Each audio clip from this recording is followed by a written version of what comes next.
Sulphuric অ্যাসিডের 500 millilitre decimolar দ্রবণে কত গ্রাম সালফিউরিক অ্যাসিড দ্রবীভূত থাকে? দেওয়া আছে আয়তন V ইকুয়াল 500 মিলিলিটার।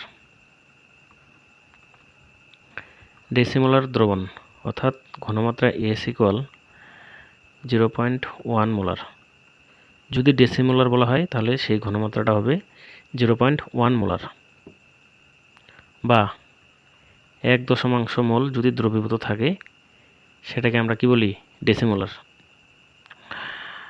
তো কত গ্রাম মানে W ইকুয়াল হোয়াট? আণবিক ভর M ইকুয়াল H2SO4। আমরা জানি সালফিউরিক অ্যাসিডের আণবিক ভর 98 গ্রাম। হাইড্রোজেন 1 × 2 প্লাস সালফার 32, অক্সিজেন 16 × 4, 98 গ্রাম। আমরা জানি W equal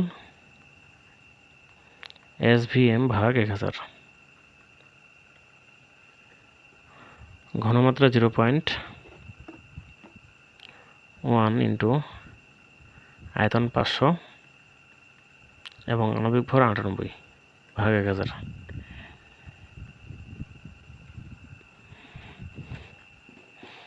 0.1 into 500 into 98 equal ভাগ 1000, 4.9। ঠিক আছে, 4.9 গ্রাম সালফিউরিক অ্যাসিড দ্রবীভূত আছে। এটাই অ্যান্সার।